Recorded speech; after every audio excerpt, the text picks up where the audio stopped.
The bakery smelled like vanilla and broken promises when Amara Johnson whispered the words that shattered her heart. "I need to cancel the order." Her son's birthday cake sat behind the counter. Blue frosting swirled like galaxies. Everything 7-year-old Caleb had dreamed about. He stood beside her, trying so hard to be brave, his lip trembling as she signed the cancellation form. The other customers looked away, uncomfortable witnesses to a mother's quiet devastation. But Richard Hale, a billionaire 2 people behind them, didn't look away.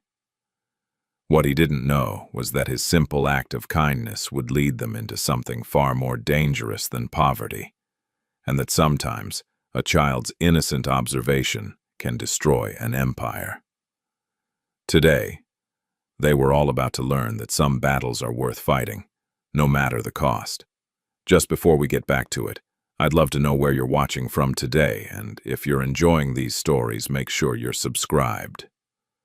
The rain came down in sheets that Tuesday morning, turning the sidewalks into mirrors that reflected the gray sky above. Amara Johnson pulled her coat tighter around her shoulders as she hurried down Maple Street, her grocery store apron still visible beneath the worn fabric. Her shift had ended 20 minutes ago, but she'd stayed late to help restock the dairy section because her manager had asked nicely, and Amara had never been good at saying no when people needed help. Beside her, 7-year-old Caleb walked with careful steps, trying to avoid the puddles, even though his sneakers were already soaked through. His small hand gripped hers tightly, and every few seconds he'd glance up at his mother with those bright, hopeful eyes that made Amara's heart feel too big for her chest. "Are we really getting it today, Mommy?" Caleb asked, his voice barely audible over the sound of rain drumming against the awning above them. Amara managed a smile, the kind she'd perfected over years of making sure her son never saw how tired she really was. "We're going to try, baby. We're going to try real hard."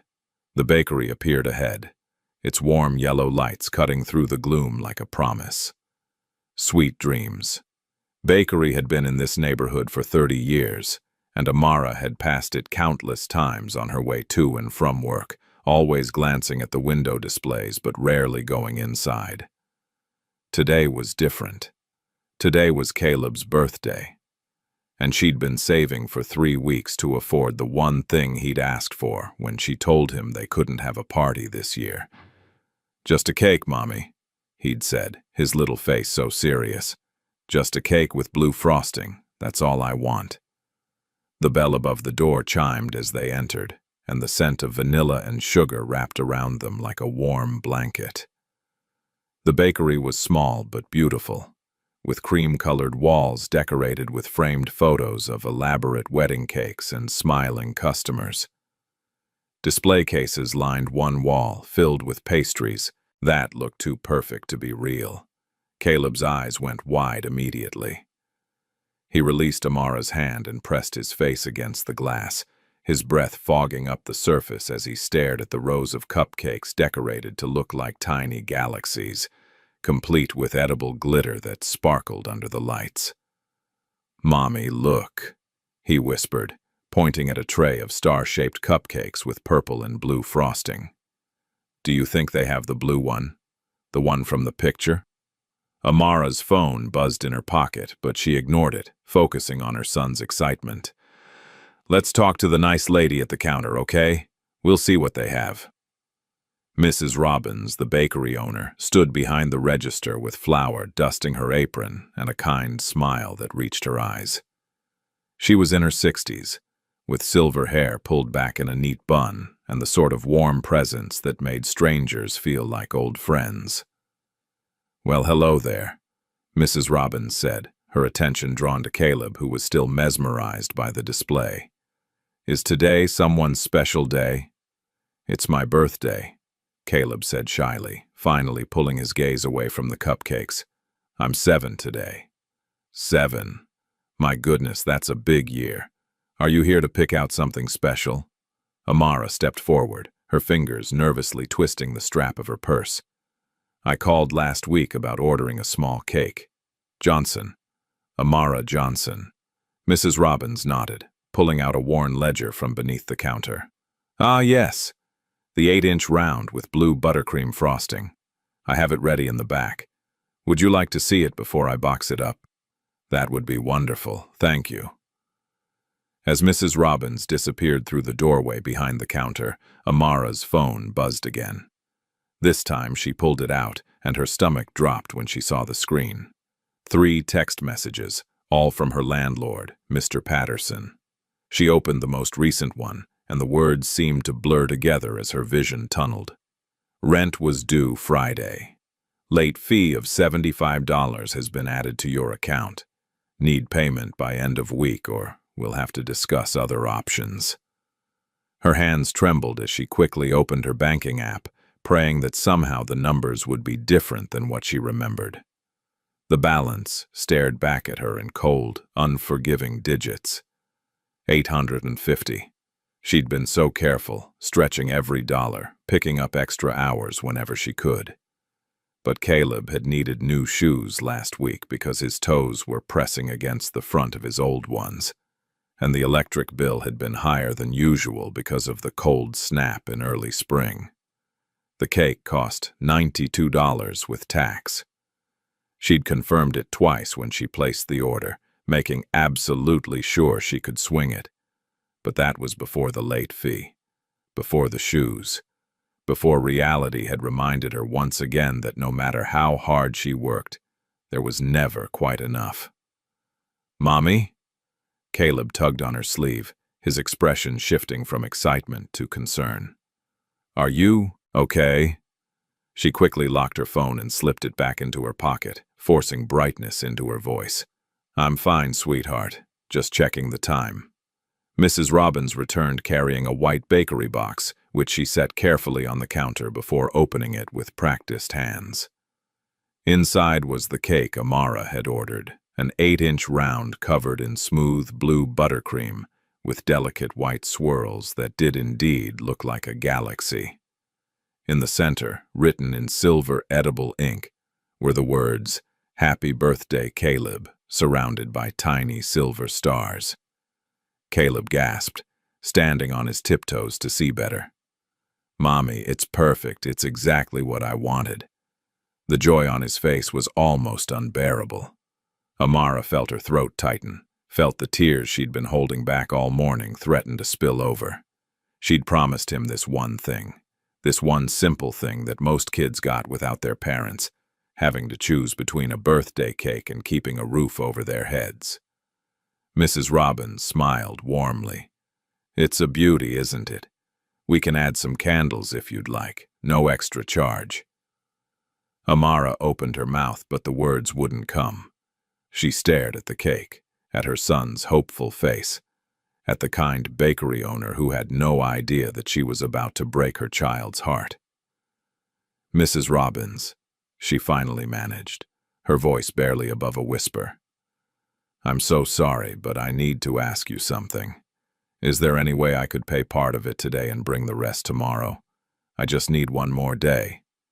The warmth in Mrs. Robbins' expression shifted to sympathy, then regret. "Oh, honey, I wish I could.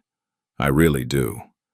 But we have a policy about payments, especially for custom orders. The owner is very strict about it, and I've gotten in trouble before for making exceptions." Amara nodded quickly, her cheeks burning with shame. "Of course. I understand. I'm sorry I asked." Behind them, someone in line coughed uncomfortably. Amara could feel the eyes on her back, could sense the awkwardness spreading through the small space. Caleb was looking between his mother and the cake, his little mind trying to piece together what was happening. "Can we still get it, Mommy?" he asked, his voice small and uncertain now. Amara knelt down so she was eye level with her son. She brushed her thumb across his cheek, memorizing the curve of his face, the scatter of freckles across his nose, the innocent hope in his eyes that hadn't yet been fully dimmed by the harsh realities she faced every single day. "Baby, I need you to be brave for me, okay? Can you do that?" Caleb's lip trembled, but he nodded. Amara stood and turned back to Mrs. Robbins, her hands shaking as she gripped the edge of the counter. The words felt like glass in her throat. "I need to cancel the order. I'm so sorry for wasting your time." The bakery fell completely silent. Even the soft jazz playing from the speakers seemed to fade away. Mrs. Robbins' face crumpled with genuine sadness. "Are you sure? Is there anything we can work out?" "I'm sure. Thank you for making it. It really is beautiful." One of the employees, a young woman arranging pastries in the display case, glanced away quickly, her expression uncomfortable. An elderly couple in line shifted their shopping bags from one hand to the other, suddenly very interested in the menu board on the wall. "Mommy?" Caleb's voice cracked. "We're not getting the cake?" "Not today, sweetheart. But it's my birthday." "I know, baby, I know." Two people behind Amara in line stood a man she hadn't really noticed when they first arrived. Richard Hale wore a soft blue cashmere sweater and dark jeans, his salt and pepper hair slightly damp from the rain.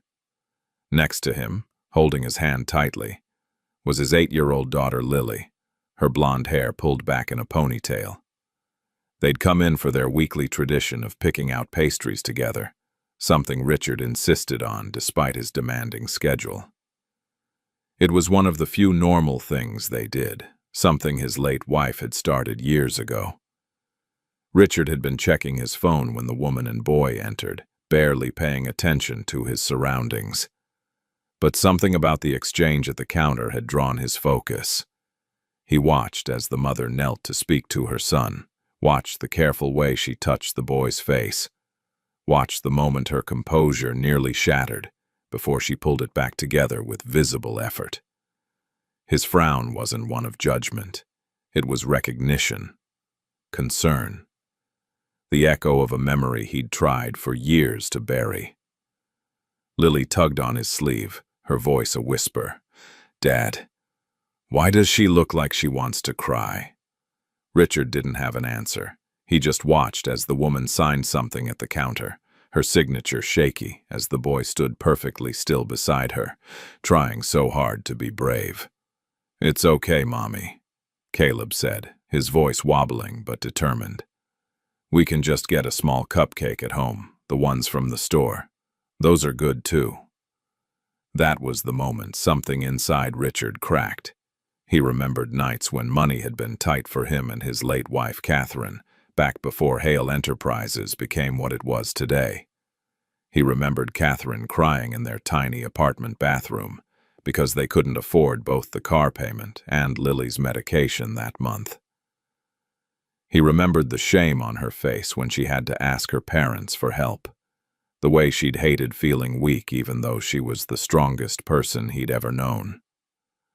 This woman at the counter wore that same expression, pride mixed with defeat, dignity clinging by a thread. Mrs. Robbins handed Amara a cancellation form, and Amara took the pen with trembling fingers. She signed her name, then slid the paper back across the counter like she was surrendering something vital. "I really am sorry," Amara said again, her voice thick with unshed tears. "Don't apologize, dear," Mrs. Robbins said gently. "Life happens. I hope his birthday is still wonderful." Amara nodded, unable to speak anymore. She took Caleb's hand and turned toward the door, her movements mechanical, like she was moving through water. Caleb walked beside her silently, his head down, his free hand clutching the strap of his small backpack. As they passed Richard and Lily, the little girl caught Caleb's eye. He glanced up just long enough for her to offer him a small, sympathetic smile. Then they were gone, the bell above the door chiming as they stepped back out into the rain. Richard stood frozen for a moment, his mind racing. Lily looked up at him, her blue eyes searching his face. "Daddy? What's wrong?" He shook his head slowly, then stepped up to the counter where Mrs. Robbins was carefully closing the rejected cake box. "Excuse me. That cake, is it still available?" Mrs. Robbins looked surprised. "Well, yes, but it has the boy's name on it. I'd have to remake it or discount it significantly because of the personalization. I'll take it, as is. You want a cake that says, "Happy Birthday, Caleb"? Yes. Richard pulled out his wallet, his movements quick and decisive. Can you keep it aside for just a moment? And please don't mention to anyone that I purchased it. Mrs. Robbins's expression softened with understanding. Of course. Richard paid quickly, then knelt down to Lily's level. Sweetheart, do you remember how we talked about helping people when we can? Lily nodded seriously. Like how Mommy used to bring food to Mr. Peterson next door when he was sick. Exactly like that. That little boy out there, it's his birthday today. And I think he deserves to have a cake on his birthday, don't you? Is that why you bought it? Yes. Lily's face lit up with understanding and approval. That's really nice, Daddy. Mommy would have liked that. The mention of Catherine made Richard's chest tighten, but he smiled. She would have, wouldn't she? Mrs. Robbins handed him the boxed cake in a discreet shopping bag. Richard thanked her, then took Lily's hand and headed for the door. Outside, the rain had lightened to a drizzle. He scanned the street and spotted them about half a block away, walking slowly toward the bus stop. Wait here with me for just a second, Richard told Lily, and she nodded, holding tight to his coat. Richard approached carefully, not wanting to startle them. Excuse me, he called out when he was about 10 feet away. Amara turned sharply, instinctively pulling Caleb behind her. Her eyes were red-rimmed but dry, her posture defensive. When she saw Richard, confusion flickered across her face. I'm sorry to bother you, Richard said, keeping his voice gentle and non-threatening. He held up the shopping bag. I was in line behind you at the bakery. I couldn't help but overhear, and I wanted to do something. I bought the cake for your son, for Caleb. Amara stared at him like he'd just spoken a foreign language. You what? It's his birthday. A birthday should feel like a birthday. For a long moment, she just looked at him, her expression cycling through shock, gratitude, suspicion, and finally settling on something harder. I can't accept that. It's just a cake. It's not just a cake. Her voice was firm now, the vulnerability from the bakery replaced by a protective wall. I appreciate what you're trying to do, but I can't take it. Richard felt Lily move closer to his side, watching the exchange with wide eyes. I understand your pride, and I respect it. But your son shouldn't have to go without on his birthday because of circumstances beyond his control. That's exactly why I can't accept it, Amara said, her eyes blazing now. Because then what's the lesson? That when things get hard, some stranger will swoop in and fix it? That's not the world we live in, and I won't teach my son to expect that. The words hit Richard harder than he expected. She was right in a way. But he couldn't shake the image of the boy's face in the bakery, the way he'd tried so hard to be brave for his mother. You're teaching him to be strong, Richard said quietly. Anyone can see that. But accepting help, when it's offered, doesn't make you weak. It makes you human. Amara's jaw tightened.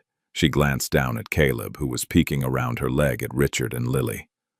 The longing on the boy's face was almost painful to witness. Thank you for the gesture, Amara said finally, her voice softer but still resolute. But we'll be okay. We always are. Richard didn't push. Instead, he did something unexpected. He knelt down so he was at Caleb's eye level, just as Amara had done in the bakery. The little boy watched him with curious, cautious eyes. Hey, buddy, Richard said gently. Happy birthday. I hope today still becomes a great day for you. Caleb's face broke into a shy smile despite everything, and Richard watched as Amara's expression crumbled just a fraction. She quickly pulled herself together, but not before Richard saw the depth of pain there. Say thank you, Amara told Caleb quietly. Thank you, Caleb whispered. Lily, unable to help herself, waved at Caleb from beside her father. Happy birthday, I'm 8. How old are you? 7, Caleb said, his smile growing just a bit. Amara gently turned Caleb back toward the bus stop. Come on, baby. We need to go. Richard stood, watching them walk away. Lily looked up at him, confused. Daddy, she didn't take the cake. No, she didn't. Why not? Because sometimes people need to keep their dignity more than they need help, and we have to respect that. What do we do with the cake now? Richard looked down at his daughter, then back at the woman and boy disappearing down the street. Something in his chest ached, a feeling he hadn't experienced in a long time. It was more than sympathy. It was a profound sense of helplessness mixed with determination. We'll figure it out, he said quietly. As Amara and Caleb reached the bus shelter, Caleb looked back one more time. Richard lifted his hand in a small wave. The boy waved back before his mother gently turned him around again. Lily watched them until they were out of sight. I think she's really sad, Daddy. I think you're right, sweetheart. Do you think they'll be okay? Richard thought about the woman's fierce eyes, the protective way she held her son, the strength it must have taken to walk away from something her child wanted so desperately. I think she's one of the strongest people I've met, but I hope they will be. They walked back to Richard's car in silence. As he secured Lily in her booster seat, she asked, Can we bring the cake home? Of course. Maybe we can share it. We could take a picture and send it to them somehow, so Caleb knows someone was thinking about him on his birthday. Richard's heart swelled with love for his compassionate daughter. That's a beautiful idea, Lily. But even as he said it, he knew it wouldn't be enough. The image of that little boy's face, the sound of his mother's voice breaking as she canceled the order. It had lodged itself somewhere deep in Richard's mind. He couldn't shake the feeling that this wasn't over, that somehow their lives had just become entangled in a way he couldn't yet understand. Hours later, Richard sat in his office at Hale Enterprises, staring at reports he couldn't focus on. His assistant had just delivered news that Dean Harper, his biggest competitor, had outbid them on the Riverside Development project. It was a significant loss, one that would send his board into a panic by tomorrow morning. But Richard found he didn't care as much as he should have. His mind kept drifting back to the bakery, to the woman named Amara, to her son Caleb, who'd whispered, It's okay, Mommy, with tears in his eyes. His phone buzzed with another urgent email about the Harper situation, but he ignored it. Instead, he thought about Catherine, about how she would have handled seeing that scene in the bakery. She would have done exactly what he did, he knew. She would have wanted to do more. Across town, Amara started her second shift of the day at Prestige Office Cleaning Services. The building was mostly empty at this hour, just security guards and a few workaholics burning the midnight oil. She pushed her cleaning cart through the marble hallways, her movements automatic after 3 years of doing this same route 5 nights a week. Her supervisor, Mr. Ellis, found her in the executive break room. He was a gruff man in his 50s, but he'd always been fair with Amara. Johnson, you okay? You look like you've been crying. I'm fine, Mr. Ellis, just allergies. He studied her for a moment, then sighed. Take your break early tonight, 15 minutes instead of 10. And there's some leftover pizza in the staff room if you want it. Amara's eyes welled up at the small kindness. Thank you. We take care of our people here. You're one of the good ones. During her break, Amara sat in the empty stairwell where she always took her few moments of solitude. She pulled out her phone and looked at the photo she'd taken of Caleb that morning, before everything had fallen apart. He was grinning, gap-toothed and excited, holding up 7 fingers. Her phone showed 3 missed calls from Talia, her younger sister. She didn't call back. Talia would either want money or want to complain about her latest boyfriend, or want to tell Amara she was being too strict with Caleb. None of those conversations would make this day any better. Instead, Amara reached into her bag and pulled out a piece of paper, slightly crumpled from being carried around all day. It was a drawing Caleb had made last week, a picture of a blue cake with yellow candles. Above it, in his careful 7-year-old handwriting, were the words, "My birthday wish." She traced the crayon lines with her finger, and finally, alone in that concrete stairwell, she let herself cry. Not loudly, not dramatically, just quiet tears that rolled down her cheeks and dripped onto her work shirt. She cried for her sweet boy who deserved so much more than she could give him. She cried for the shame of standing in that bakery and having to say those words out loud. She cried for the exhaustion that lived in her bones, for the constant fear that she was one emergency away from losing everything.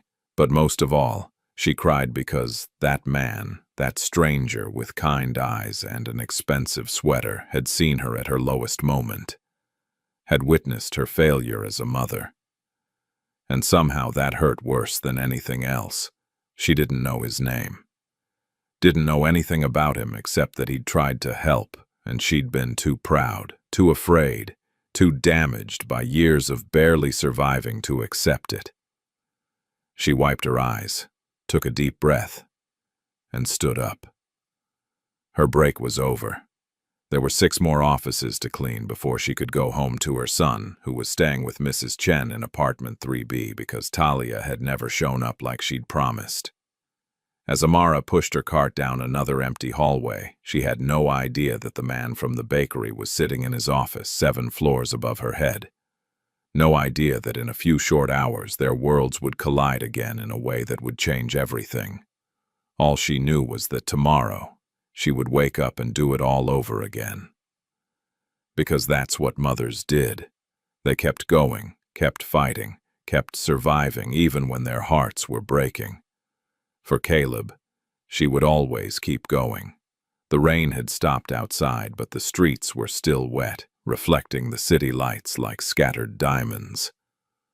In his small apartment bed, Caleb lay awake, staring at the ceiling, thinking about blue frosting and kind strangers and the way his mother had smiled at him, even though her eyes were sad.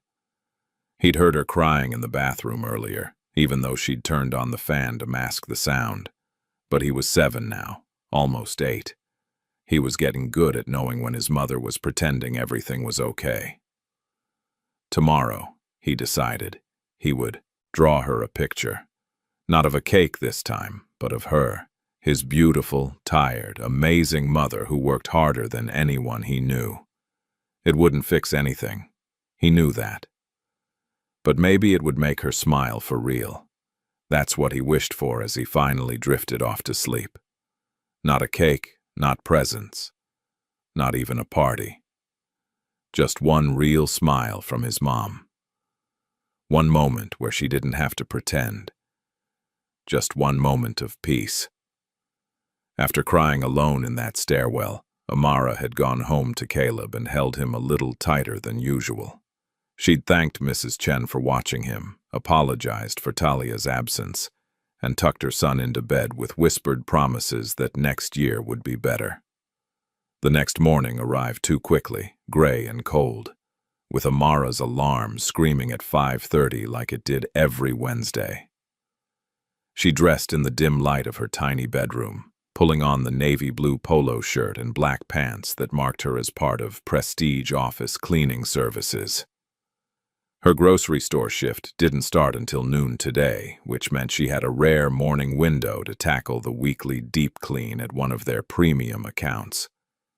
The address on her assignment sheet read, Hale Enterprises, Downtown Financial District. Amara had cleaned that building twice before, always different floors, always during evening shifts when the place was nearly empty. She'd never paid much attention to the name on the contract. Corporate buildings all looked the same to her anyway, just glass and steel, and people who made more in a month than she did in a year. What made this morning different, what made her stomach twist with anxiety, was the text she'd received from Talia at 6 in the morning. Sorry sis, can't watch Caleb today. Got called in for a shift. You understand, right? Amara had stared at that message for a full minute, her jaw clenched so tight it ached. Talia worked part-time at a hair salon, and her schedule changed constantly. But that wasn't the real issue.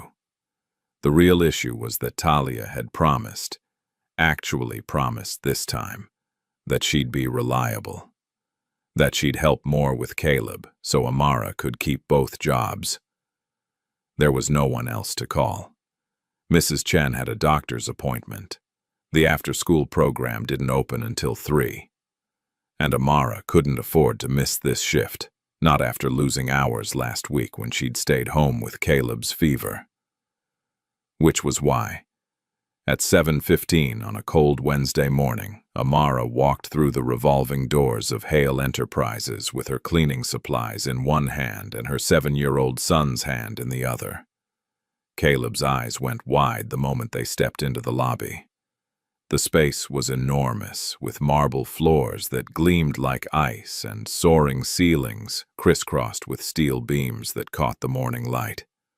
A massive fountain stood in the center, water cascading down geometric levels of black stone.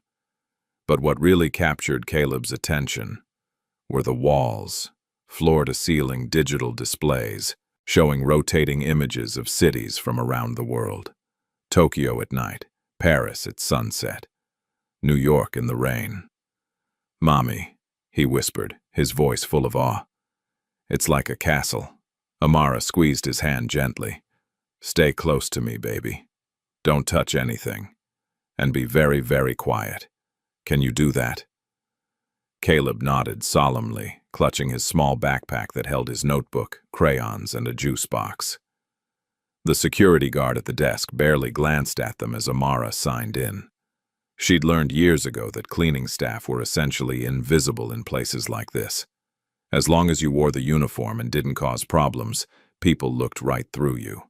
They took the elevator to the 14th floor, where Amara had been assigned to deep clean the executive conference rooms. The hallway was empty and quiet, with thick carpet that muffled their footsteps. Frosted glass doors lined both sides, each one etched with department names and titles that meant nothing to Amara. She set Caleb up in a small waiting area outside the main conference room, a spot with a leather couch and a glass coffee table that held neat stacks of business magazines. "You can draw here, okay? But stay in this exact spot. Don't wander off." "I promise, Mommy." Amara kissed the top of his head, then wheeled her cart into the conference room and got to work. The space was huge, dominated by a glossy black table that could seat 20 people. Windows overlooked the city, offering a view that probably cost more than Amara's entire yearly salary.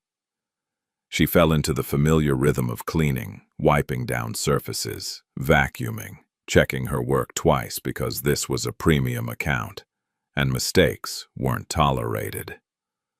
Through the glass door, she could see Caleb sitting quietly on the couch, his head bent over his notebook as he drew. 40 minutes later, she was nearly finished when she heard voices in the hallway, male voices, professional and brisk. She quickly gathered her supplies, hoping to slip out before whoever it was arrived. But as she pushed her cart toward the door, it opened, and she found herself face to face with the last person she expected to see. Richard Hale stopped mid-step, his expression shifting from preoccupied to shocked in an instant. He wore a charcoal gray suit today, his briefcase in one hand, but those were the same kind eyes from the bakery. "You," he said, his voice colored with surprise. "You work here?" Amara felt heat flood her cheeks. Of all the buildings in this city, of all the floors, of all the moments. "I'm just finishing up," she said quickly, not meeting his eyes. "I'll be out of your way." "No, wait, I didn't mean it like that." Richard set his briefcase down, and Amara noticed 2 other men in suits behind him, both looking impatient. "I'm sorry, I was just surprised. I had no idea you worked for our cleaning service."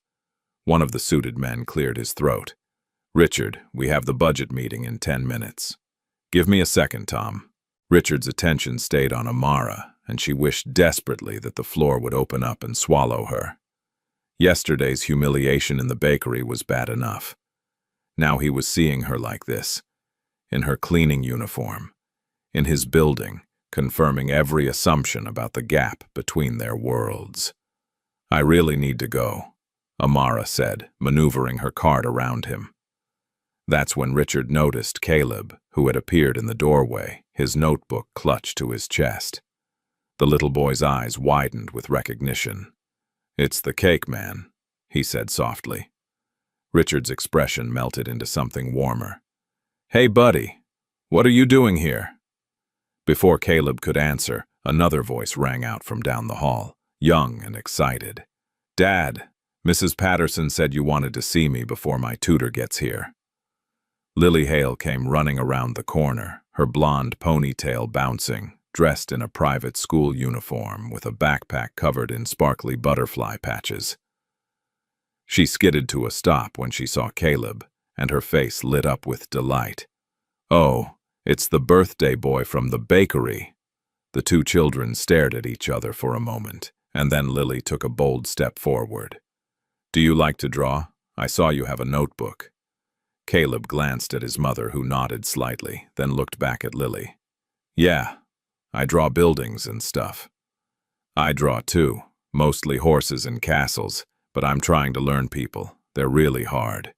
"People are super hard," Caleb agreed seriously. "I can't get the hands right." Richard watched the kids with an expression Amara couldn't quite read, something between surprise and tenderness. The suited men behind him were checking their watches, clearly annoyed, but Richard ignored them. "Listen," he said, turning back to Amara. "I know yesterday was awkward, and I don't want to make you uncomfortable, but would you like to sit down for a minute? I can have someone bring up some water or coffee if you'd like." "No, thank you," Amara said firmly, though her throat was dry and she'd been on her feet since 6. "I have other rooms to clean. Please, just for a minute." There was something in his voice, a gentle insistence that wasn't demanding but felt genuine. Amara hesitated, acutely aware of her supervisor's rules about fraternizing with clients, aware of the suited men watching this interaction with poorly concealed curiosity, aware that every second she stood here was a second that marked her as different, as other, as someone who didn't belong in this gleaming tower. But she was also aware of Caleb, who was showing Lily his notebook with an expression of pure joy that she hadn't seen since before his birthday. "Just for a minute," she said quietly. Richard smiled, then turned to his colleagues. "Tom, Jeff, start the meeting without me. I'll join you shortly." "Richard, the board is already upset about Harper's move yesterday.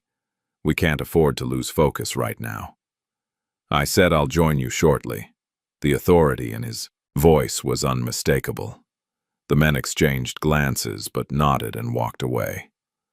Once they were gone, Richard gestured to the waiting area where Caleb had been sitting. "Please."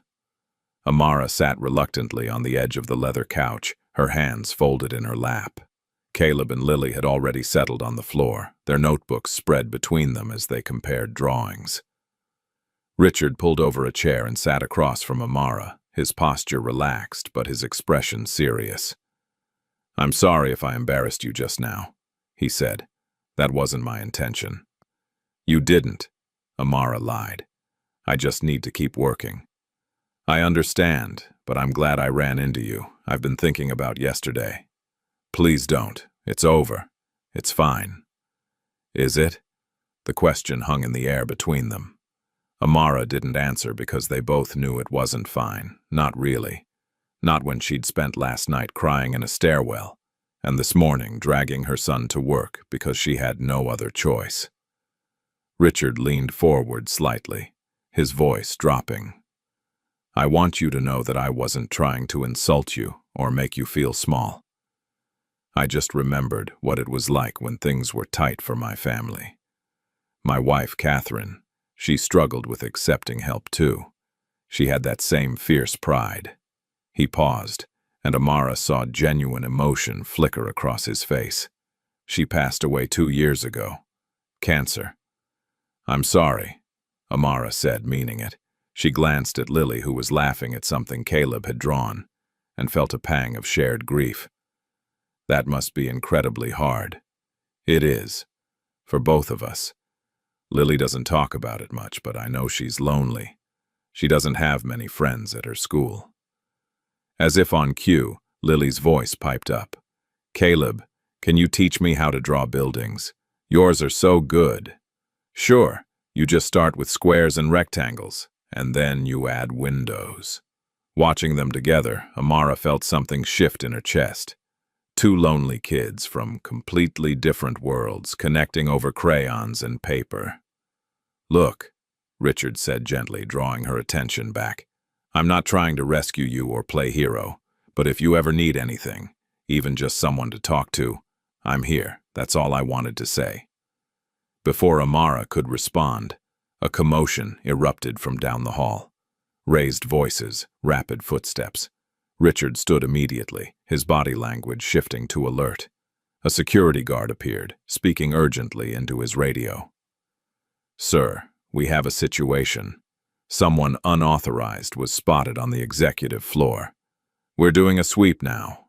Richard's jaw tightened. What floor? This one, sir. Amara instinctively reached for Caleb, but Richard held up a hand. Everyone stay calm. It's probably nothing. But his expression said otherwise. What none of them knew was that at that exact moment, several floors below, Dean Harper's hired operative was slipping a manila envelope into Richard's office drawer.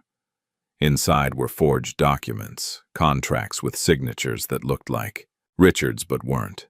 Agreements for deals that would destroy everything Hale Enterprises had built if they went public. The trap was set. All it needed was the right moment to spring. But in the hallway outside the conference room, Caleb happened to glance out a window that overlooked an interior courtyard. His artist's eye, trained to notice details, caught movement. A man in a blue uniform, not the right shade of blue for building security, slipping out of a doorway marked "Executive Offices Only." The man was tall and thin, with a red baseball cap pulled low, and on his wrist, visible even from this distance, was a distinctive tattoo of a snake coiled around a skull. Caleb didn't understand what he was seeing, not really. But something about it felt wrong. The security guard's radio crackled. All clear on 14, subject must have moved to another floor. Richard relaxed slightly, but his expression remained troubled. He turned back to Amara. I'm sorry about this. We've had some issues with corporate espionage lately. My competitor, Dean Harper, he's been trying to undermine us for months. Amara stood, taking Caleb's hand. We should go. I've taken up too much of your time. Wait. Richard pulled a business card from his pocket and held it out. Please, just in case. Amara stared at the card like it might burn her. But something about the genuine concern in Richard's eyes made her take it. She slipped it into her pocket without looking at it. Thank you, she said quietly, for being kind, both yesterday and today. You don't have to thank me for basic human decency. Lily had stood too, looking disappointed. Do you have to go? Caleb was just showing me how to draw the fountain. Maybe another time, sweetheart, Richard said gently. Caleb and Lily waved goodbye, both of them looking like they'd just lost a friend. Amara wheeled her cart away quickly, her face burning, her emotions a tangled mess of gratitude and shame and something else she couldn't quite name. As they waited for the elevator, Caleb tugged her sleeve. Mommy, I saw something weird. What do you mean, baby? A man put something in one of the offices. He had a snake tattoo on his arm. Amara barely processed the words, her mind still spinning from the encounter with Richard. That's nice, sweetheart. Don't worry about it. But Caleb's words would prove to be anything but nice. They would prove to be the key to everything. The rest of that day passed in a blur. Amara finished her cleaning shift, rushed to her grocery store job, and counted down the minutes until she could collapse at home. Caleb stayed with Mrs. Chen again, and when Amara picked him up that evening, the older woman mentioned that a strange man had been asking questions in the building earlier. What kind of questions? Amara asked, her stomach tightening. About who lives here, what apartments have children. I told him nothing, of course. But be careful, dear. That night, as Amara helped Caleb with his bath, she noticed he was unusually quiet. You okay, baby? Mommy, that man I saw today, the one with the tattoo. I keep thinking about him. Something felt wrong. Wrong how? Like he was doing something bad. Amara stroked his wet hair, trying to soothe away his worry. Sometimes grown-ups have jobs we don't understand, that's all. Don't think about it anymore. But Caleb did think about it. That night, unable to sleep, he got up and drew what he'd seen. The man's profile, the distinctive tattoo, the way he'd been looking around nervously before slipping the file into the drawer. Caleb's 7-year-old hand captured more detail than anyone would have expected. The keen observation of a child who spent his life watching and translating the world into pictures. Meanwhile, Richard sat in his home office, staring at financial reports that should have had his full attention. But his mind kept drifting to the woman he'd run into that morning. Amara. He'd learned her last name from the sign-in sheet security had shown him. Amara Johnson, single mother, worked 2 jobs, too proud to accept help, even when she desperately needed it. He thought about how she'd looked in that conference room, uncomfortable but dignified, protecting her son even in her embarrassment. He thought about Lily's face when she'd connected with Caleb, the first real spark of joy he'd seen from his daughter in months. His phone buzzed with a text from his lead attorney. The Harper situation was escalating. There were rumors of documents, of evidence that could implicate Richard in unethical dealings. His board was panicking. Tomorrow there would be emergency meetings, damage control, potentially even legal action. But Richard's thoughts weren't on Harper. They were on a little boy who'd said something about a man putting something in an office. A small detail, probably nothing. Kids notice strange things all the time. Still, something nagged at him. He pulled up the security footage from that morning, scanning through hours of recordings. And there, at timestamp 9:47 a.m., he saw it. A man in a maintenance uniform that didn't quite match, slipping into Richard's office when it should have been locked. The time code placed it exactly when Caleb would have been in that hallway. Richard's blood ran cold. He zoomed in on the footage, enhancing the image. The man's face was mostly hidden by a cap, but visible on his wrist was a tattoo. Dark, distinctive, unmistakable. That little boy had witnessed something critical. And if Harper's people realized that, if they knew Caleb had seen them. Richard grabbed his phone and dialed security. I need a team on standby. And get me everything we have on Amara Johnson from our cleaning service contract. Address, phone number, everything. Sir, is something wrong? Potentially very wrong. As Richard made his calls, completely unaware that the danger was far worse than he imagined, Amara's old scooter sat in the building's parking area, its engine cold and dead. She'd tried to start it 3 times before giving up, exhaustion making her want to cry. The repair would cost money she didn't have. Tomorrow, she'd have to take the bus, which meant leaving even earlier, which meant less sleep, which meant another day of running on fumes. She trudged up the stairs to her apartment, each step feeling like climbing a mountain. When she reached her floor, she found a package at her door. No label, no return address. She carefully opened it and found a brand new sketchbook, expensive paper, professional quality. And tucked inside was a small note in neat handwriting. For Caleb. Every artist deserves good supplies. R.H. Amara's hands trembled as she held the notebook. Part of her wanted to return it, to maintain the wall she'd built between herself and Charity, but another part, the part that was so bone-tired she could barely think, wanted to cry at the simple kindness of it. She brought the notebook inside and set it on the kitchen counter, unsure what to do with it. Caleb was already asleep, curled up in his bed with his worn blanket. She stood in his doorway, watching him breathe. This perfect little human she'd created, this boy who deserved so much more than she could give him. Her phone buzzed. A text from an unknown number. "This is Richard Hale. I got your number from the cleaning service. I hope that's okay. I wanted to make sure you and Caleb got home safely." Amara stared at the message for a long moment. She should be angry about the boundary violation, about him getting her personal number without permission. But instead, she felt something else. Something that scared her because it felt dangerously like hope. She typed back slowly. "We're fine. Thank you for the notebook. You didn't have to do that." His response came quickly. "I wanted to. Caleb has real talent. Please let him keep it." Amara didn't respond. She turned her phone face down on the counter and went to take a shower, letting the hot water wash away the day's exhaustion and confusion. As steam filled the tiny bathroom, she tried not to think about kind eyes and expensive sketchbooks, and the feeling of being seen by someone who didn't look through her like she was invisible. She tried not to think about how dangerous it was to start hoping for things she couldn't have. But hope, she was learning, had a way of creeping in through the cracks, whether you wanted it to or not. In his penthouse across the city, Richard stood at his floor-to-ceiling windows looking out at the lights of the city below. Lily was asleep in her room, her new drawing of her and Caleb taped to her wall.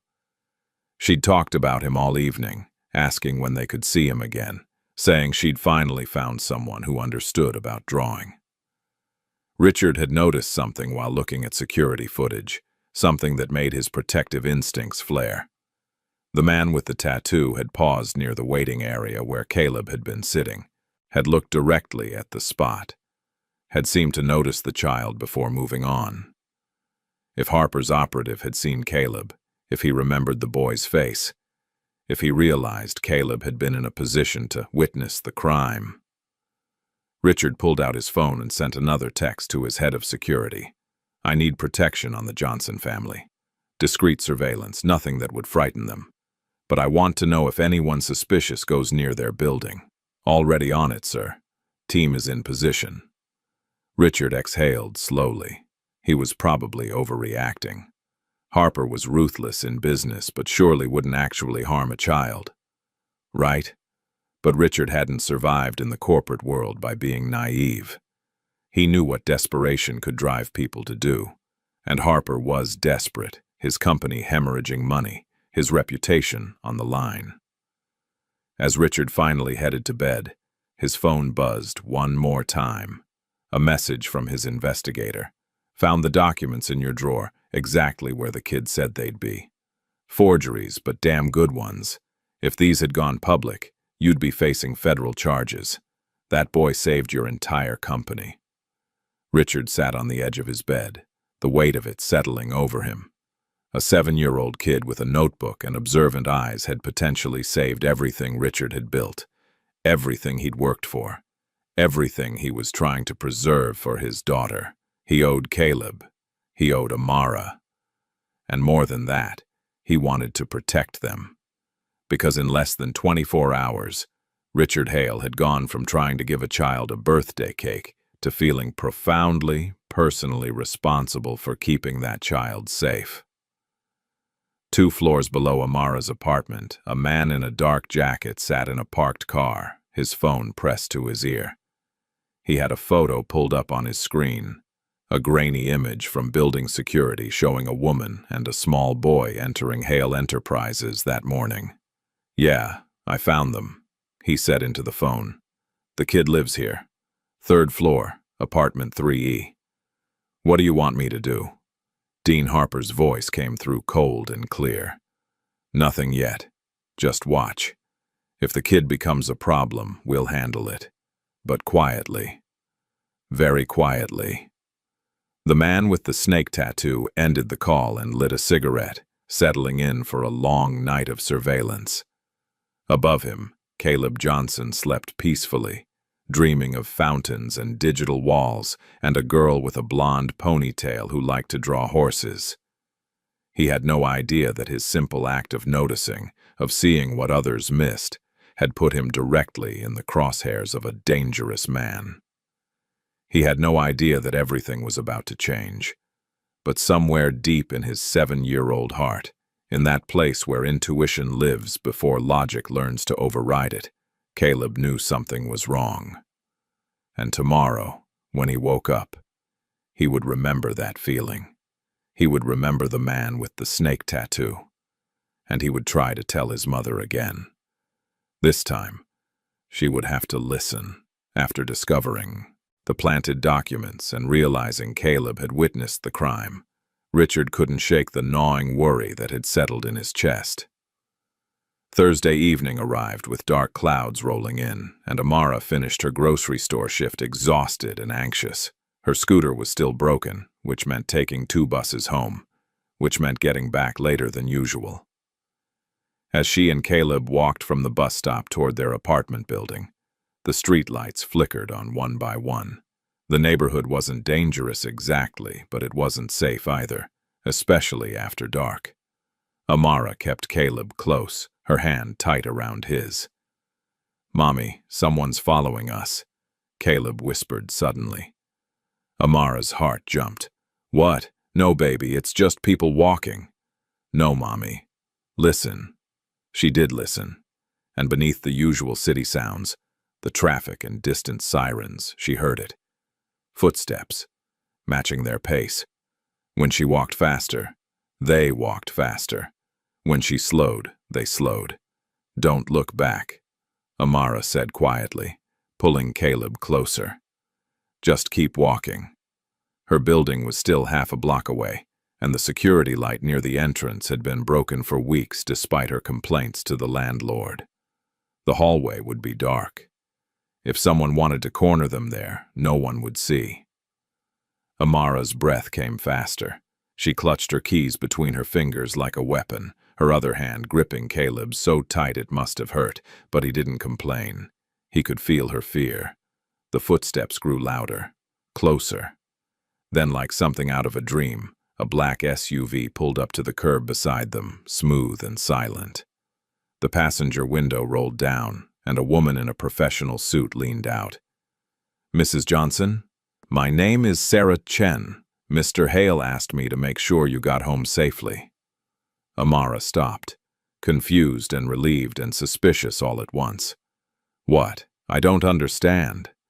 Mr. Hale was concerned about the security situation at his building today. He wanted to ensure you felt safe. "May I escort you inside?" Amara glanced back. The footsteps had stopped. Whoever had been following them had melted into the shadows between buildings, but she could still feel eyes watching. "Please," Sarah said gently.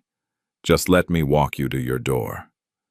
Something about the woman's calm professionalism, the genuine concern in her voice, broke through Amara's pride. She nodded, and Sarah stepped out of the SUV, speaking quietly into a radio as she did. Within seconds, a man emerged from the driver's side, his eyes scanning the street with practiced alertness. They walked to the building together, Sarah staying close to Amara, while the driver kept a few paces behind, watching their surroundings. When they reached the entrance, Amara saw immediately why the security light was out. The bulb hadn't just burned out, it had been deliberately broken. Glass crunched under her feet. "When did this happen?" Sarah asked, her voice sharp. "I'm not sure. It was working this morning." Sarah pulled out her phone and took photos of the broken light, the dark hallway, the building's exterior. Then she took more photos of the building's side door, which was propped open with a brick. "This is a serious security issue." They climbed the stairs to the 3rd floor, and when they reached apartment 3E, Amara's hands shook as she tried to fit her key in the lock. The door finally opened, and she nearly cried when she saw what greeted her. Water. Everywhere. The ceiling leak that had been temporarily fixed last week had given way completely. Water dripped steadily from a gaping hole in the ceiling, pooling on the floor, soaking the cheap carpet, spreading toward Caleb's bedroom. Oh no, Amara whispered. No, no, no. Caleb ran to his room and came back with his new sketchbook, clutching it to his chest. Mommy, my bed is wet, and my other drawings got ruined. Sarah was already on her phone. Mr. Hale, we have a situation. I don't need his help, Amara said automatically, but her voice cracked. She couldn't live here tonight. Not with water literally raining from the ceiling. Not with Caleb's bed soaked through. Not with mold that would make her son sick. Sarah held up a hand, listening to Richard on the phone, then turned to Amara. Mr. Hale is on his way. He wants to help. He can't just show up here. This isn't his problem. With respect, Mrs. Johnson, someone followed you home tonight. Someone broke your building's security measures, and now you have a ceiling collapse. These aren't coincidences. Before Amara could respond, they heard heavy footsteps on the stairs. Her landlord, Mr. Patterson, appeared in the doorway, red-faced and annoyed. What's all this noise about? Some people are trying to sleep. The ceiling collapsed, Amara said, gesturing to the water. You said you fixed it. I put a patch on it. Not my fault it didn't hold. I'll get someone out here next week. Next week? We can't stay here tonight. Everything's soaked. Patterson shrugged. Not my problem. You're already late on rent. Maybe this is a sign you should find somewhere else to live.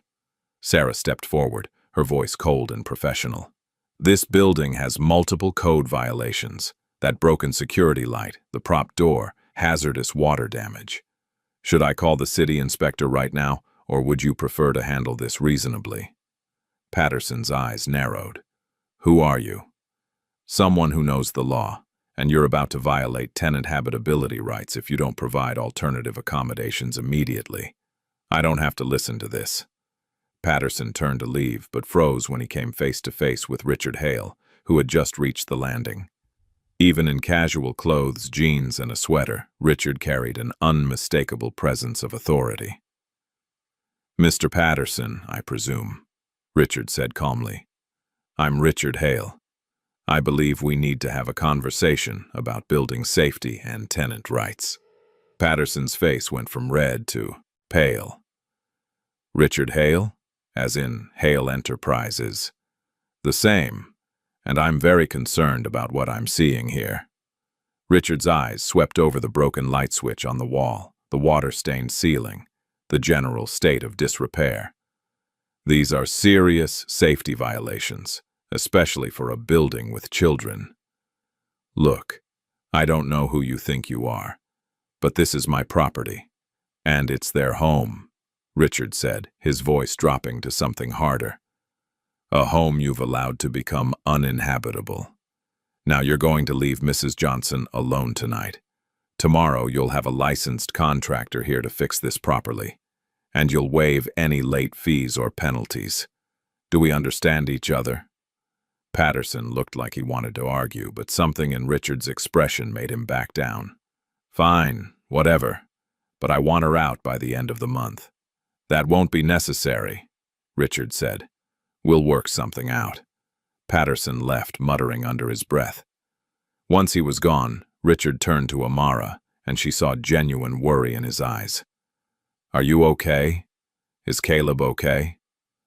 We're fine, Amara said automatically, even though they clearly weren't. Richard looked at the water damage, at Caleb clutching his sketchbook like a lifeline, at Amara's exhausted face, and made a decision. I have a guest suite in my building. It's just sitting empty. Please let me help you. Just for tonight, until we can figure out something better. I can't accept that. Amara. He said her name gently, and it was the first time he'd used it. Someone followed you home. Your building's security has been compromised, and now you have no safe place to sleep. Please let me help.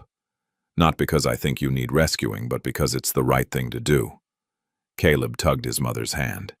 Mommy, I'm scared. Can we go with him, please? Looking at her son's frightened face, at the water still dripping from the ceiling, Amara felt her resistance crumble. For once, she was too tired to fight. Just for tonight, she whispered. Just for tonight. Richard agreed, though they both somehow knew it would be more than that. An hour later, Amara and Caleb stood in a guest suite that was bigger than their entire apartment. Floor-to-ceiling windows overlooked the city lights. The furniture was sleek and modern. The bathroom had heated floors and a tub big enough to swim in. It was the kind of place Amara had only seen in magazines. "This is too much," she said quietly. "It's just a room," Richard replied. "A room that's been empty since my mother-in-law last visited. Please make yourselves comfortable." Lily appeared in the doorway, her face lighting up when she saw Caleb. "You're staying here. That's so cool. Can we draw together tomorrow?" "Lily, it's past your bedtime," Richard said gently. "But Dad, Caleb's here. Tomorrow, sweetheart, I promise."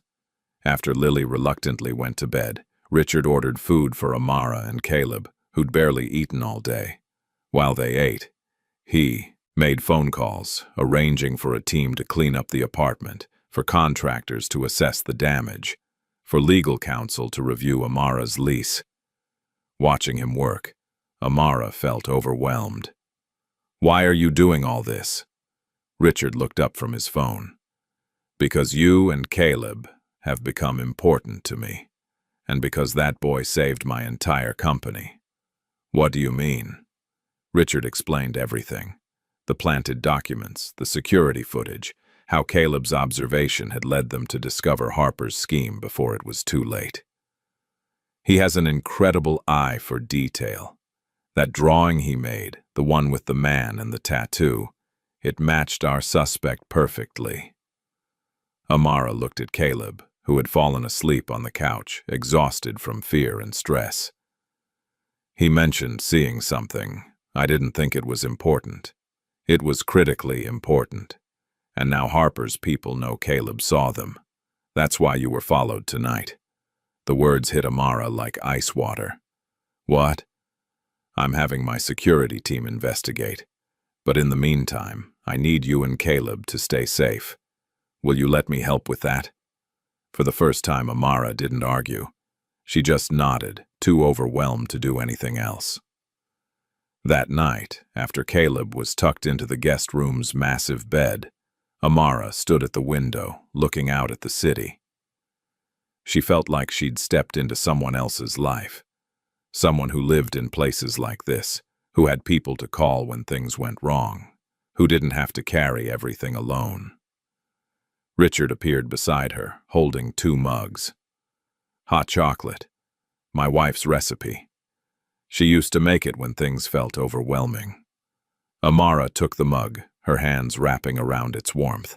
They stood in silence for a moment, just 2 people who'd been broken by life in different ways, finding unexpected comfort in each other's presence. "Thank you," Amara finally said, "for everything. I don't know how I'll ever repay you." "You don't have to repay kindness," Richard said quietly.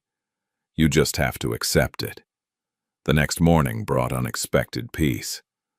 Caleb woke up in a bed that didn't smell like mold, in a room with windows that actually opened, in a place where he felt safe. When Lily knocked on the door with her box of art supplies, his face transformed with joy. Amara woke to find a basket at the door. Inside were fresh clothes in her size, toiletries, medicine for Caleb's persistent cough that she'd been stretching to make last. No note, no signature, but she knew. Always Richard, quietly taking care of details she didn't even know she needed.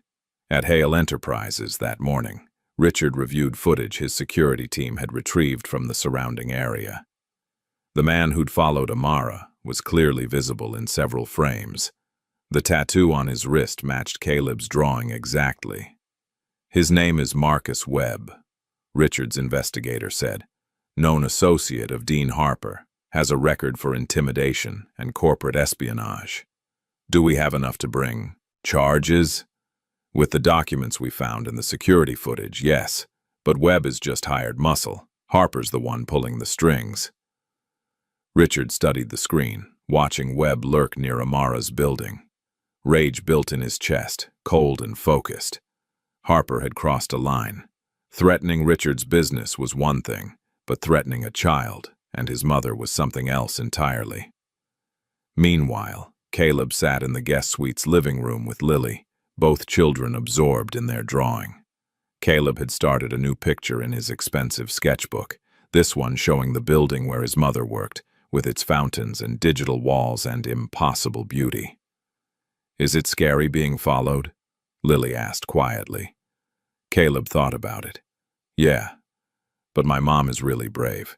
She always keeps me safe. My dad is brave too.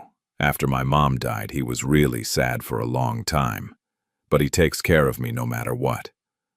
The two children shared a look of understanding, that particular bond that forms between kids who've learned too young that the world isn't always safe or fair. At the grocery store, Amara worked her shift in a daze. Her supervisor noticed immediately. "Johnson, you look terrible. Everything okay?" "Just had a rough night. I'm fine." But she wasn't fine. Her mind kept spinning through everything that had happened. The fear of being followed, the destruction of their apartment, the overwhelming kindness from a man she barely knew. And underneath it all, a growing realization that scared her more than any stalker. She was starting to depend on Richard, starting to imagine what it might feel like to not carry everything alone, starting to let herself hope for things that seemed impossible for someone like her. When her shift ended, she found a text from Richard. "Security picked up suspicious activity near your building again. Please stay at the suite tonight. For Caleb's sake, if not your own." Amara stared at the message, and instead of her usual prideful refusal, she simply wrote back, "Okay." That evening, as the four of them sat together for dinner, Lily insisted on showing everyone her improved building drawing skills. "See? Caleb taught me about perspective." Richard watched his daughter's animation, the life in her eyes that had been missing for so long. He glanced at Amara, who was helping Caleb cut his chicken, and felt something shift in his chest. This makeshift family dinner felt right in a way nothing had since Catherine died. After the kids went to bed, Richard and Amara sat in the living room. He poured wine for both of them, though Amara barely touched hers. "Can I ask you something?" Richard said. "Of course." "Caleb's father, is he in the picture at all?" Amara's expression hardened. "No. He left when I was 4 months pregnant, said he wasn't ready to be a father. I haven't heard from him since." "I'm sorry. That must have been incredibly difficult." "It was. But it also made me stronger. I learned I could do it alone. Didn't need someone who didn't want to be there. You shouldn't have to do it alone, though. Everyone needs help sometimes." Amara looked at him, really looked at him, seeing past the expensive clothes and the penthouse and the success. She saw a widower raising a daughter alone, saw someone who understood loneliness and fear and the weight of being everything for a child. "You get it," she said softly. "You actually understand." "I do. And I want you to know, Amara, you're one of the strongest people I've ever met. The way you protect Caleb, the way you work so hard, the way you maintain your dignity no matter what, that takes incredible strength." Something warm bloomed in Amara's chest, something dangerous and beautiful and terrifying. "Thank you," she whispered, "for seeing me, for treating us like we matter." "You've always mattered," Richard said, echoing words from before, and this time Amara believed him. That night, as Amara lay in bed staring at the ceiling, her phone buzzed. It was a call from an unknown number, and against her better judgment, she answered. "Hello?" Heavy breathing. Then a voice, low and menacing. "Keep the boy quiet. Last warning." The line went dead. Amara sat bolt upright, her heart hammering. She ran to Caleb's room and found him sleeping peacefully, unaware of the threat. Then, without thinking, without pride or hesitation, she went to Richard's office where light still showed under the door. She knocked softly. He opened immediately, saw her face and knew. What happened? Someone just called me. Her voice shook. They said to keep Caleb quiet. They threatened us. Richard's expression went cold and hard. Show me the number. She handed him her phone with trembling hands. Richard immediately forwarded it to his security team, then pulled out his own phone and made a call. Sarah, I need a full security detail on the suite, now, and trace this number immediately. He turned back to Amara, his voice gentle despite the fury in his eyes. You're safe here. I promise you, I will not let anyone hurt you or Caleb. This is because of what he saw, isn't it? Because he witnessed that man planting evidence. Yes. Harper's getting desperate, but we have enough evidence now to bury him. The police are already investigating. Amara sank into a chair, the weight of everything finally too much. I don't know how this became my life. A week ago, my biggest worry was affording a birthday cake. Now someone's threatening my son because he noticed the wrong thing at the wrong time. Richard knelt beside her chair, taking her hands in his. I need you to hear me. This isn't your fault, and I'm going to fix this. Harper will pay for what he's done, but right now, I need you to stay here where it's safe. Can you do that? Amara looked into his eyes and saw genuine care there, maybe even something deeper. She saw a man who'd gone from stranger to protector in less than a week, who'd broken through every wall she'd built, who made her feel something she hadn't felt in years. Safe. I need your help, she said, the words she'd sworn she'd never say. Please help us. Always, Richard said, squeezing her hands gently. I'll always help you. And for the first time since Caleb's father walked away 7 years ago, Amara Johnson let herself believe that maybe, just maybe, she didn't have to face the world alone. Maybe kindness wasn't a trap. Maybe accepting help wasn't weakness. Maybe, in the most unexpected way, she'd found someone who truly saw her worth. As Richard held her hands in that quiet moment, both of them knew everything had changed. They'd become something more than strangers, more than helper and helped. They'd become people who mattered to each other, and that realization would change everything. After the threatening phone call, Amara barely slept. She'd finally accepted Richard's help, and now everything felt like it was spinning faster than she could process. Richard arrived with his security team within minutes. Tall men and women in dark suits who swept through the penthouse checking locks and windows while speaking in low, urgent tones into their radios. Richard had moved Amara and Caleb to the main guest suite on his floor, closer to where he and Lily slept. He wanted them within reach, wanted to know they were safe. As dawn broke over the city on Friday morning, Richard sat in his home office reviewing everything his investigator had compiled on Dean Harper. The evidence was damning. Security footage showing Marcus Webb entering Hale Enterprises. The forged documents matching Harper's known patterns of fraud. Financial records showing payments from Harper's shell companies to Webb. And most importantly, Caleb's drawing.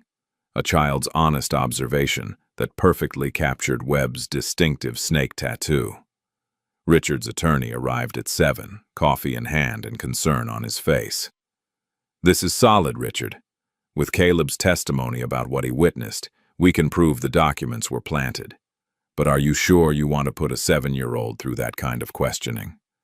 I don't want to, Richard said firmly. But Harper made this personal when he threatened them. I won't let him walk away from this. In the guest suite, Caleb woke to find Lily already at his bedside, holding her box of colored pencils. Want to draw before breakfast? She whispered, trying not to wake Amara. But Amara was already awake, had been for hours, staring at the ceiling and thinking about that voice on the phone. Keep the boy quiet. When she heard the children whispering, she got up and found them sitting cross-legged on the floor, papers spread between them. Morning, Mommy, Caleb said brightly. Lily brought her good pencils. Amara managed a smile, though her stomach was twisted with worry. That's wonderful, baby. What are you drawing? The man I saw, Caleb said simply, his small hand moving across the paper with surprising precision. The one with the snake. Mr. Hale said it was important. Amara watched as her son recreated the scene from memory, the details sharp and clear. The way Webb had looked around before entering the office, the angle of his arm showing the tattoo, even the specific pattern of the snake coiled around the skull. It was remarkable work for a child, and it made Amara's heart ache with both pride and fear. Caleb's really good at remembering faces, Lily said admiringly. I can never get faces right. That's because you focus on the whole picture, Caleb explained seriously. You have to look at the parts first. Like see how the eyes are closer together, and the nose is kind of crooked. As the children talked art technique, Amara stepped into the hallway and nearly collided with Richard, who was carrying a tray of breakfast. I thought you might be hungry, he said. Richard, we need to talk about this. About Caleb being involved. I don't want him scared or traumatized. I know. Come with me. They walked to his office where Richard showed her everything his team had compiled. The scope of Harper's scheme, the danger they'd been in, the fact that Caleb's observation had quite literally saved Richard's entire company from collapse. Harper's desperate now, Richard explained. My attorneys are meeting with the police this morning. They'll want to talk to Caleb, but I've arranged for a child psychologist to be present, someone who specializes in making kids feel safe during interviews. And if Harper tries something before then, he won't get the chance. I have 6 security personnel on this floor alone. Sarah's team is monitoring every entrance to the building, and I've requested police protection as well. Amara sank into a chair, overwhelmed. This is insane. A week ago I was just trying to afford a birthday cake. Richard knelt beside her chair, just as he had the night before. I know this is a lot, but it's almost over. Harper's attorney called this morning trying to negotiate. He knows we have him. What does that mean? It means he's panicking, and panicked men make mistakes. Richard's phone buzzed. He glanced at it and his expression darkened. Speaking of mistakes, Harper just tried to bribe someone on my board. He's offering insider information in exchange for them burying the evidence against him. Will they take it? Not a chance. I pick my board members carefully. Richard stood, his jaw set with determination. This ends today, one way or another. 2 hours later, Richard sat in a conference room at Hale Enterprises, surrounded by his attorneys, his investigator, 2 police detectives, and the child psychologist he'd hired. Amara sat beside Caleb, holding his hand as the adults explained what they needed from him. The psychologist, Dr. Sarah Williams, had a gentle voice and kind eyes. She knelt to Caleb's level and spoke to him like he mattered, not like he was just a witness. Caleb, I understand you saw something unusual last week. Can you tell me about it? Caleb glanced at his mother, who nodded encouragingly. I saw a man go into an office when no one was looking. He put something in a drawer and then left really fast. Can you describe this man? Caleb pulled out his sketchbook and showed them his drawing. He looked like this. He had a snake tattoo right here. Caleb pointed to his own wrist. And he was wearing a blue uniform, but it wasn't the right blue for the building. One of the detectives leaned forward. You're very observant, Caleb. Did the man see you? I don't think so. I was drawing by the window, but later when we were leaving, I saw him again in the parking area. He was watching people. The detective exchanged glances with his partner. Would you recognize this man if you saw him again? Caleb nodded seriously. Yes, sir. I remember faces. Richard watched the interview with a mixture of pride and protectiveness. Caleb handled the questions with remarkable composure, his answers clear and consistent. Amara's hand never left her son's shoulder, her presence a steady anchor. When the interview concluded, Dr. Williams smiled at Caleb. You did an excellent job. You're very brave. Thank you. Can I go draw with Lily now? The adults couldn't help but smile. Even in the middle of a criminal investigation, Caleb was still just a 7-year-old who wanted to play with his friend.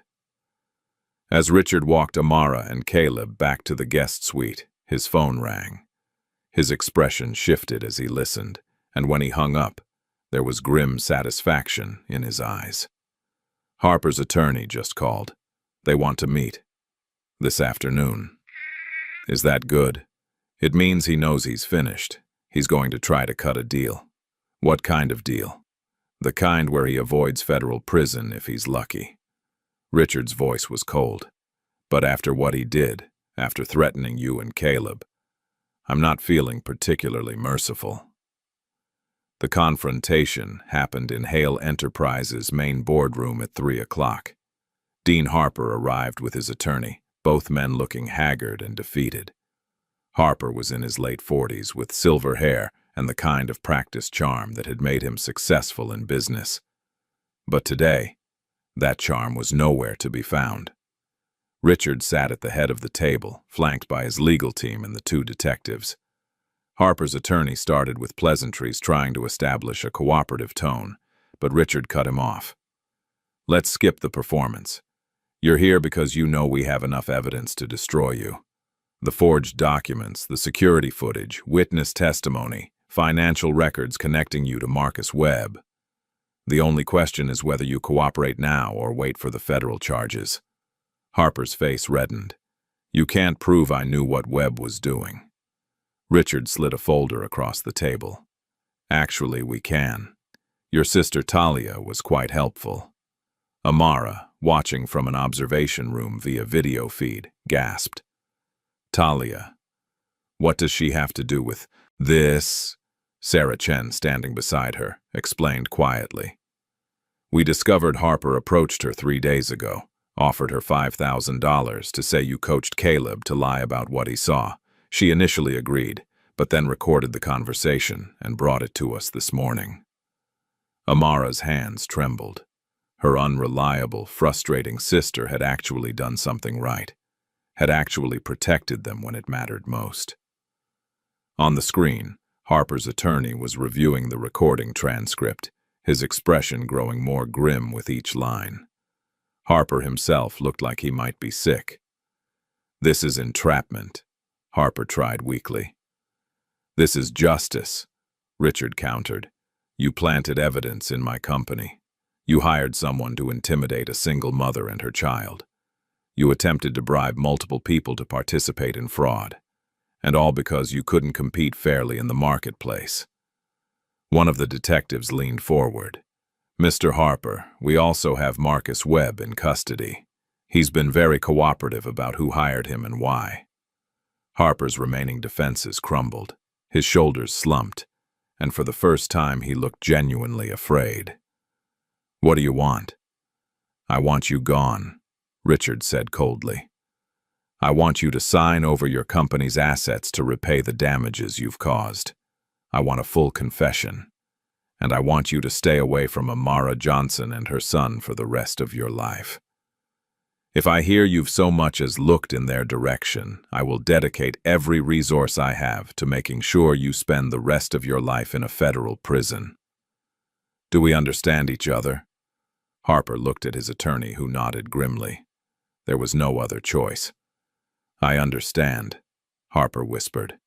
As Harper signed confession after confession, his empire crumbling with each stroke of the pen, Richard felt no triumph. Only relief that it was over, that Amara and Caleb were safe, that justice had actually prevailed for once. When he returned to the observation room, Amara was crying. Not tears of sadness, but overwhelming relief. Is it really over? It's really over.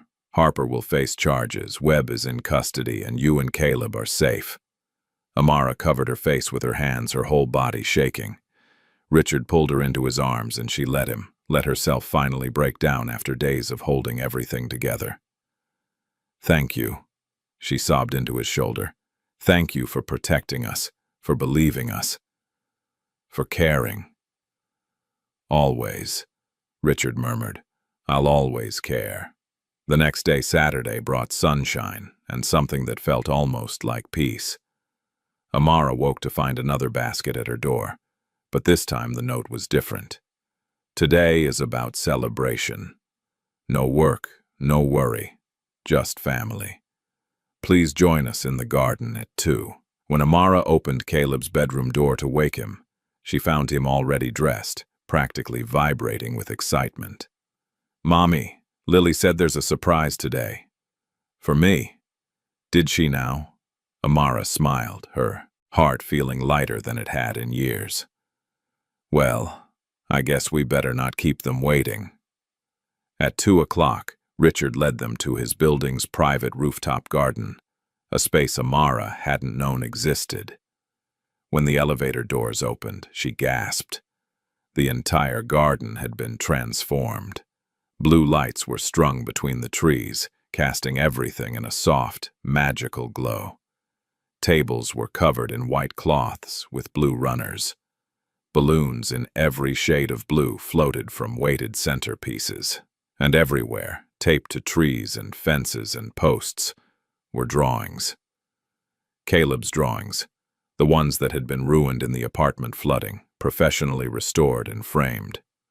But what made Caleb stop in his tracks, what made his eyes fill with tears, was the table in the center of it all.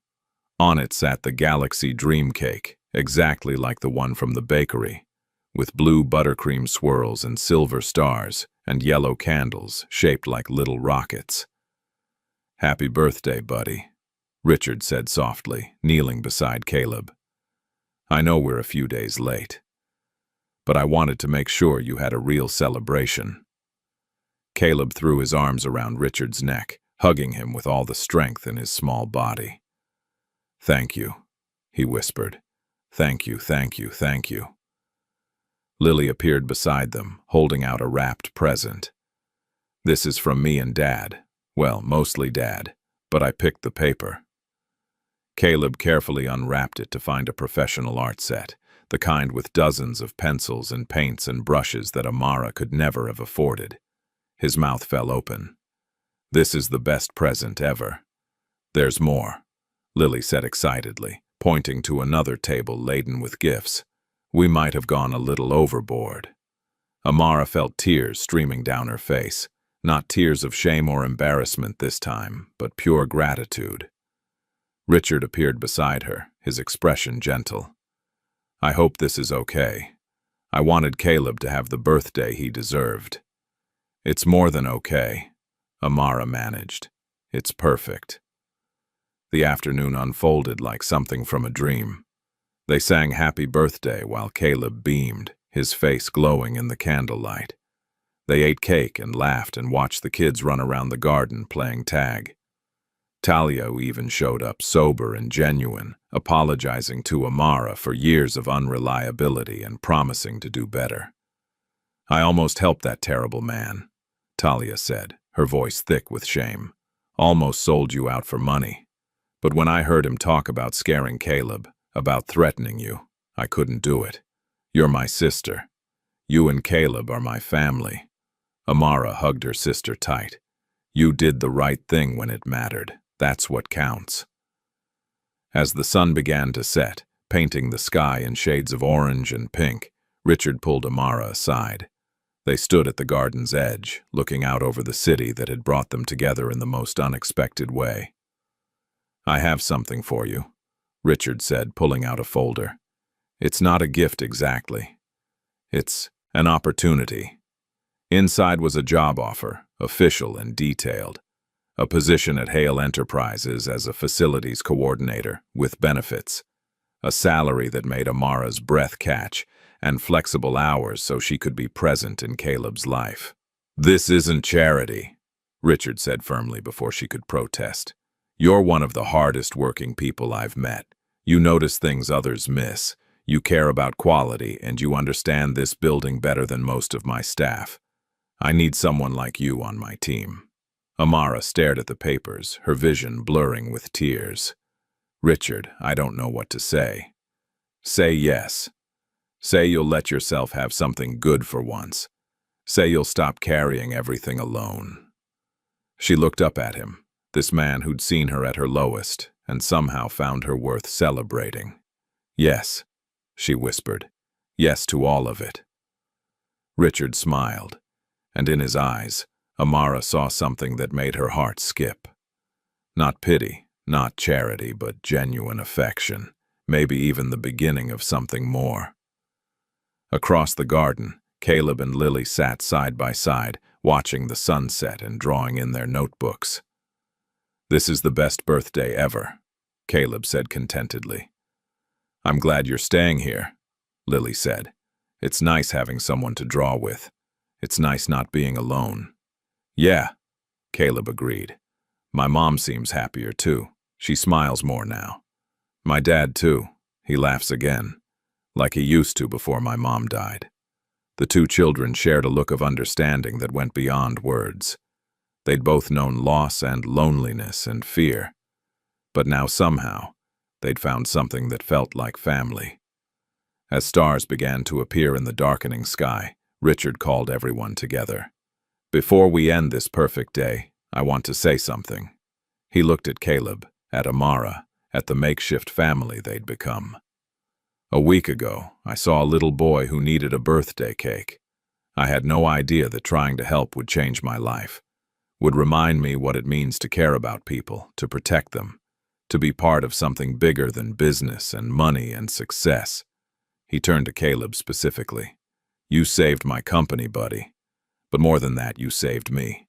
You and your mom reminded me what really matters: family, kindness, being there for people when they need you most." Caleb walked over and took Richard's hand, then reached for his mother's hand with his other one. Lily joined them, and then Talia. And for a moment, they all stood together in a circle, connected by circumstance and choice, and something that felt a lot like love. "Make a wish," Amara told her son, nodding toward the cake with its flickering candles. Caleb closed his eyes tight, and when he opened them, he was smiling. "I don't need to wish for anything, Mommy. Everything I wanted already came true." Amara knelt and pulled him into her arms, breathing in the scent of his hair, feeling his heartbeat against her chest. Her son, her brave, observant, beautiful son who'd somehow led them to this impossible moment. "I love you, baby," she whispered. "I love you too, Mommy. And I'm not scared anymore." Neither was she, Amara realized. For the first time in 7 years, she wasn't scared of tomorrow, wasn't terrified of the next emergency, wasn't convinced that everything good would inevitably fall apart. She had a job that would let her breathe. She had a place to live while they figured out the next steps. She had her sister trying to be better. And she had Richard looking at her with eyes that promised safety and maybe eventually something more. As the party wound down and the kids grew sleepy, Richard walked Amara back to the guest suite. At the door, she turned to him, searching for words big enough to express what she felt. "You didn't just save us," she said softly. "You saw us. You treated us like we mattered, like we deserved dignity and kindness and help. No one's done that for me in a long time." "You've always mattered, Amara," Richard said, echoing the words he'd spoken before. But this time they carried even more weight. "From the first moment I saw you in that bakery, trying so hard to be strong for your son, you mattered to me." Their eyes met, and in that moment, both of them felt it. The connection that had grown from kindness into friendship, into something neither was quite ready to name, but both felt stirring in their hearts. "Thank you," Amara said, "for everything.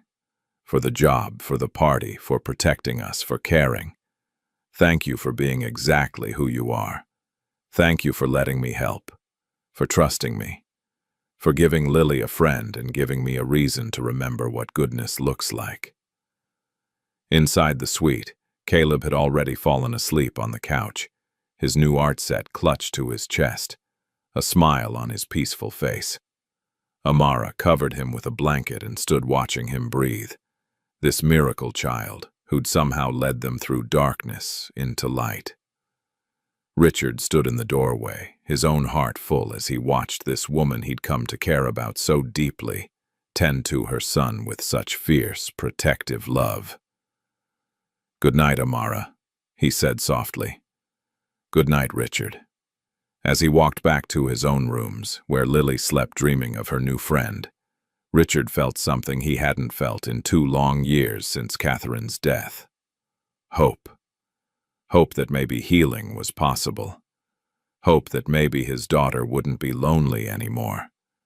Hope that maybe, just maybe, his life could hold joy again. And across the hall, Amara lay awake in the darkness, her hand resting over her heart, feeling it beat strong and steady and unafraid. She'd started this week trying to buy a birthday cake and ended it with so much more. A job, safety, friendship. The beginning of trust after years of having to handle everything alone.